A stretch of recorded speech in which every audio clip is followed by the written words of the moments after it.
muy bienvenida. Gracias, Pamela. Me voy a sentar porque por primera vez no escribo. Normalmente cuando hablo escribo y leo.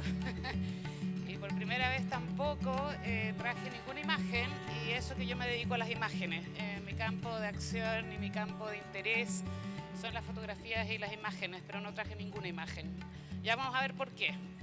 Y mi charla va a ser un poco muy distinta a la charla de quien habló anteriormente, pero para eso parece que este espacio de preguntarse cómo aprendo, y he estado toda la semana pensando cómo aprendo, y creo que hay que contar, y nunca lo he hecho tampoco. Es decir, hay tres cosas que no he hecho: escribir, mostrar imágenes y contar algo sobre mi vida. Pero yo creo que en estos espacios de aprendizaje es muy relevante entender cómo uno aprende. Yo nací en Arica el año 73 y creo que mi cuerpo, porque así lo siento y así lo vivo, que mi cuerpo aprendió en el nacimiento ese espacio del desierto, ese espacio del paisaje del desierto, porque el lugar donde yo me siento cómoda, donde me siento parte de este universo, es cada vez que llego al desierto. Y eso que viví solo 2 meses en el norte, porque muy rápidamente, a los 2 meses, mi familia se mudó a La Paz, Bolivia, y aprendí a caminar a 4.000 metros de altura. Y creo que mi cuerpo también aprendió, no racionalmente, sino que los pulmones empezaron a crecer a 4.000 metros de altura y terminaron de crecer. Y cada vez que he tenido la oportunidad de estar en la montaña, en la altura, no me apuno. Y digo, parece que el cuerpo aprende también, ¿no? Parece que el cuerpo, sin la necesidad que uno tiene racional de aprender, el cuerpo va adquiriendo capas y capas y capas de aprendizaje. Y a los 2 años, también, por mi padre era alguien que le gustaba mucho moverse, a los 2 años nos fuimos a vivir a México. Mi padre era alemán, mi madre también es inmigrante. Nosotros los hijos somos la primera generación nacida en Chile, nuestro país. Eso es importante lo que dije. Nos fuimos a México y tuvimos ida y vuelta 2 veces, pero en México aprendí a comer. Sigo comiendo así de rico y picante, pero también aprendí a relacionarme con la vida y la muerte, porque mi hermana mayor murió tempranamente, yo tenía 11 años, pero doy gracias a haber aprendido sobre eso en México. Tiene una relación circular con la vida y la muerte, y no una relación lineal, como nos han enseñado, ¿no?, en la cultura occidental, a ver la historia, a entendernos, sino que una visión circular, en donde la vida es orgánica y rizomática y no tiene que ver con un inicio ni un fin, ¿no? Y ahora que pienso eso, creo que de eso aprendí muchísimo, porque considero, al menos ahí estoy, me considero una persona que trabaja de las imágenes, interesada en el continente latinoamericano e interesada en pensar que las microhistorias, las micronarrativas y las historias no lineales son las que realmente importan. Y creo que todo eso que uno pasa en la vida es parte de lo que uno va aprendiendo. Y volvimos a Chile después de la básica el año 86, a mediados del año 86, en plena dictadura civil-militar. Adolescente, 13, 14 años, y me interesé por lo que estaba pasando, y me interesé por tener una postura política, y me interesé por participar desde el lugar donde yo podía hacerlo, que era en el colegio, ¿no?, movilizando gente en el colegio, pero también conocí a personas en la calle que me llevaron a Amnistía Internacional. Y muy chica coordiné grupos de derechos humanos en ese tiempo. Y todas esas cositas creo que han hecho lo que soy yo ahora. Cuando salí del colegio quería ser escritora y entré a la universidad a estudiar literatura. pero también quería ser grande, entonces me fui a los 18 años a otro país. Y quería seguir estudiando literatura, quería escribir, quería ser novelista. Pero en un momento llegó un fotógrafo a la casa que tenía que estar 3 semanas y que armó un laboratorio blanco y negro adentro de la casa e hicimos un canje. Entonces le dijimos, con mi pareja de entonces, le dijimos, tú te puedes quedar 3 semanas, pero me tienes que enseñar a revelar, es decir, el canje, ¿no? Entré al laboratorio y dejé la universidad, dejé absolutamente todo y lo único que quise es aprender a estudiar fotografía. Porque encontré, bueno, la magia del laboratorio. Después de la magia del laboratorio encontré que había un lenguaje que nadie nos había enseñado, ni en el colegio, ni en la casa, ni en las conversaciones, que era el lenguaje de las imágenes, el lenguaje de la visualidad. Y dejé todo, volví a Chile, estudié en una escuela que no era reconocida por el Estado. Muy fascinada, conocí a un grupo de gente que hasta el día de hoy son mis amigos más cercanos. Hicimos un colectivo en los años 90 que se llamó La Nave y trabajamos muy jóvenes y con mucho entusiasmo pensando que podíamos transformar las imágenes y la fotografía e insertarnos en el campo de las artes. Pero en paralelo estuve 10 años trabajando como freelance, porque había que vivir y ganar dinero, haciendo fotografía publicitaria. Y a los 8 o 10 años me aburrí. Dije, yo tengo un pensamiento político, creo, ¿no? Me gusta la educación y lo que estoy haciendo es totalmente contradictorio a lo que pienso, siento racional y emocionalmente, porque estoy trabajando para el sistema capitalista. Estas imágenes superficiales que no dicen absolutamente nada, que más encima están aportando a eso que yo pensaba que no debería hacer. Y tuve la suerte, no sé si la suerte, de ganarme una beca, que ya no existe, la beca Fundación Andes para la creación, y esa era una beca de 1 año. Entonces dije, este es mi momento para dejar todo esto y ver qué depara la vida. Y en ese año me quedé embarazada de mi única hija, Mila. Entonces, entre el proceso de creación y el embarazo, que es otra forma de aprender, quienes son mujeres acá y han tenido hijos, quizá entenderán que cambia la vida completa. Uno aprende a que la vida ya no es una sola, a que la vida es compartida, no solo con los amigos, ¿no? Con el mundo, con la tierra, con todo. Y en ese proceso tuve una gran suerte también, coincidencia en la vida, que a un amigo le ofrecieron un trabajo en una universidad de media jornada para coordinar el área de fotografía. Yo no tenía título y no lo tomó y me lo ofreció.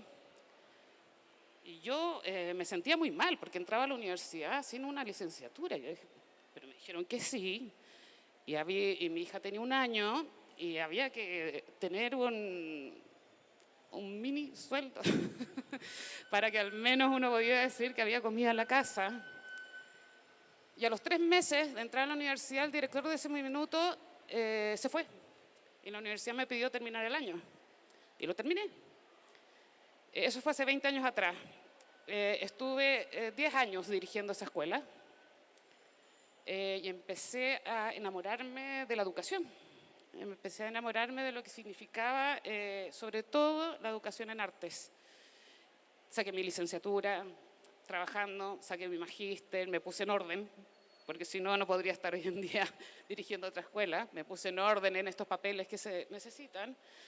Pero llevo 20 años en 3 universidades distintas, trabajando colectivamente, armando mallas y pensando el aporte que tiene la fotografía por un lado y las imágenes por supuesto, pero sobre todo las artes visuales en la formación y en la pedagogía. Y por el otro lado, he hecho también en estos últimos 20 años siempre formación informal, trabajo haciendo talleres en Latinoamérica. Entonces lo que yo he aprendido son un par de cosas. He aprendido que hay que desaprender mucho para poder aprender. hay que desaprender las formas jerárquicas con las cuales, bueno, yo tengo 52 años, con las cuales aprendimos, ¿no? Y se sigue aprendiendo en las escuelas, en los colegios. Hay que desaprender las historias que nos contaron, las historias unilaterales, las historias universales que en realidad las escriben 2 o 3 personas o grupos de personas. Hay que desaprender que el mundo es individual, porque no lo es, ¿no? Y menos en la educación. Pero también hay que aprender de muchas personas, de mucha gente, de mis propios estudiantes. Es muy divertido porque uno hace clases y gestiona, yo trabajo en la gestión académica también, y siempre entran estudiantes de 18 años todos los años, y uno tiene 30, después 18, 40, después 18, 50. Pero uno tiene que estar en constante transformación todo el día, ¿no? Uno aprende a aprender todos los días colectivamente. Uno aprende también, y eso cuesta, a no decir solo lo que uno cree que es correcto, sino a escuchar. Hay una teórica boliviana que se llama Silvia Rivera Cusicanqui, que ella dice que las formas, ¿no? de aprender de los otros es primero averiguar y después curiosear. Me parece muy bonito esa sensibilidad, ¿no? La comunicación como un ejercicio de escucha y de averiguación y de curiosear más que de relacionar ideas. Y hay otro maestro para mí, del cual he aprendido mucho, que se llama Luis Kamnitzer, que es un artista y un educador de las artes, que él dice que las artes en general, no solamente las artes estudiadas en la universidad, sino las artes son un espacio muy relevante para la sociedad completa, porque permite que nos hagamos preguntas, porque permite que le hagamos preguntas al entorno, porque permite que entendamos que existen, que todos tenemos espacios singulares de habitar el mundo, porque el arte es un proceso más que un resultado, y eso en este mundo en que vivimos se vuelve aún más importante, ¿no? Entender los procesos más que los resultados como un ejercicio de vida y de metodología y de práctica. Y uno, bueno, y hoy en día uno de mis grandes deseos de seguir aprendiendo son 2. Uno es pensar que necesitamos urgentemente, entre todas y todos,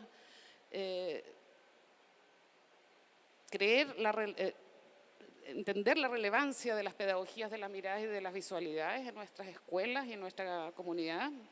Las imágenes no son ingenuas, han generado los estereotipos con los cuales habitamos todos los días, pero también nos pueden enseñar a mirar la diversidad de los mundos.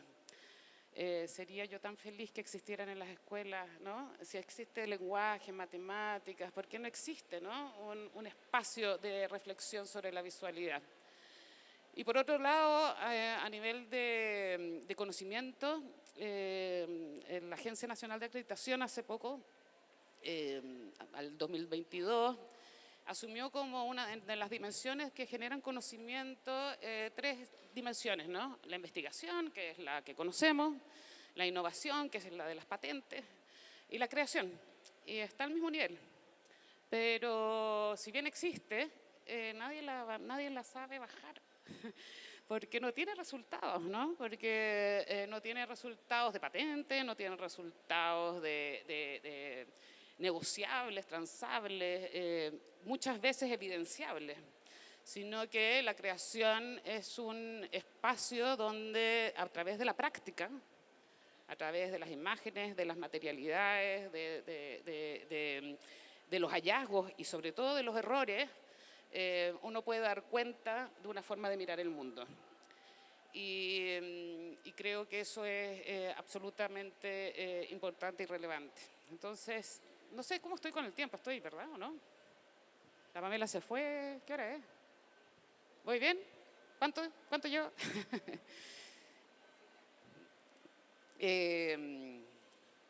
Yo creo que he desaprendido muchas cosas y creo que aprendo todos los días. Entonces, pensando en esta charla, también me di cuenta que muchas veces uno se aleja de la historia personal, ¿no?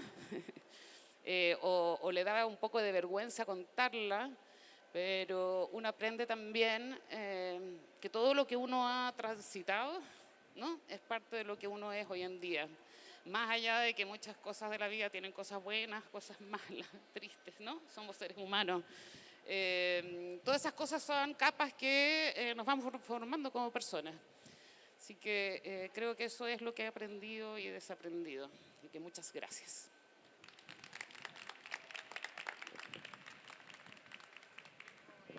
Excelente.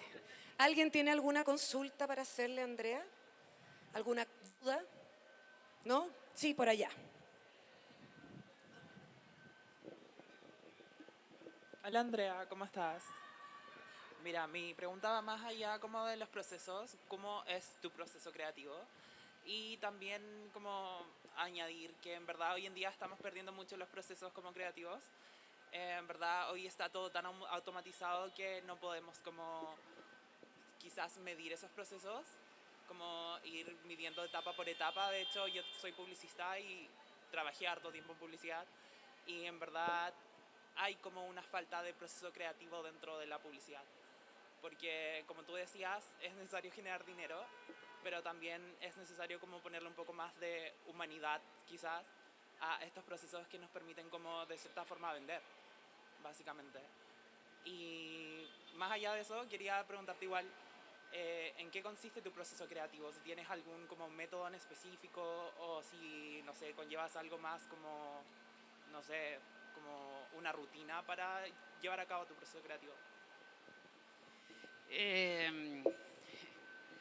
Yo trabajo jornada completa dirigiendo una escuela, así que el proceso ahí es colectivo. Pero hace muchos años, ya lo retomaré en algún momento, tenía un proceso creativo personal, autoral, si uno se quiere decir, o artístico. Pero ese se trasladó, que también lo encuentro un proceso creativo, a editar y curar trabajos de otras y otros, fotógrafos, artistas. Me gusta trabajar con otros ahora. Y los procesos son procesos. Nosotros los discutimos mucho al interior de la escuela y con colegas. Es muy difícil sacarse de la mente que uno tiene que tener un producto final. Yo creo que la vida entera es un proceso. Y quienes trabajamos o vivimos en el ámbito de la creación, no sé si uno tenga que, no sé si uno tiene no hay una norma, no hay un reglamento, son procesos singulares. Lo que sí creo es que hay que tener la conciencia de habitar la duda y la pregunta constantemente. A mí me parece que eso activa una forma de mirar el mundo más sensible.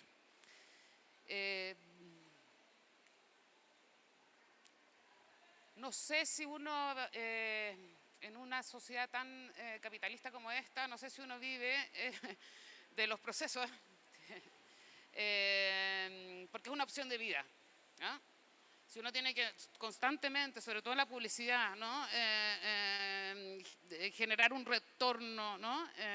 Inmediato, uno pierde la sensibilidad muchas veces. Entonces yo creo que hay que evitar hay que elegir. Y las elecciones en la vida son elecciones. Hay que elegir. No sé si todo cabe dentro de lo mismo, ¿no? Yo creo que hay que elegir. Y hay que elegir una posición política, hay que elegir un espacio si uno quiere trabajar colaborativamente o no, hay que elegir lo colectivo o no, y no que una cosa sea mejor que la otra, sino que son elecciones. Aquí una última pregunta. Ya, gracias. Hola, me causa un poco de curiosidad cuando estabas hablando la última parte con respecto a las herramientas, digamos, de protección de otros espacios, ¿no? De los derechos y como en últimas como la idea de proteger el trabajador y el trabajo creativo es una cosa que siempre queda como difusa en el ámbito industrial, como que el trabajo creativo no es protegido el trabajo hora de producción, pero no en sí como el hecho creativo, como a nivel, como en el caso por ejemplo de la industria de la publicidad, siento que pasa mucho eso, como que el trabajo hora se paga, pero no la idea, cómo se puede, no sé, desde lo visual, supongo que también existe un poco a veces ese riesgo, eso. Quizá me expresé mala porque hay me expresé muy mal o se entendió muy mal. Hay una gran diferencia, que bueno por la pregunta, hay una gran diferencia entre ser creativo y la creación. Y yo creo que ese es el gran problema, porque todo el mundo dice el estado del arte, ¿no? La creatividad, y que está bien, todos los seres humanos somos creativos. Pero la creación es otra cosa. La creación es una decisión de un trabajo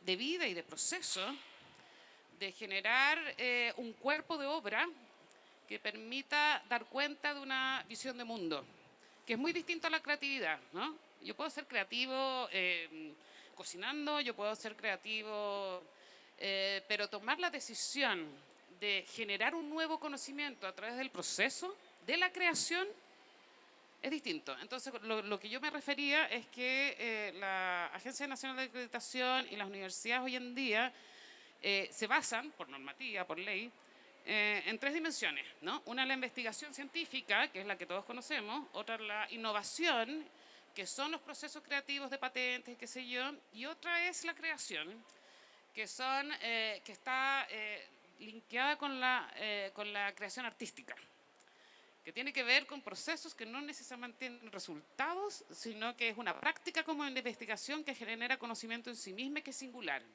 que no la puedes replicar. Las patentes se pueden replicar, ¿no?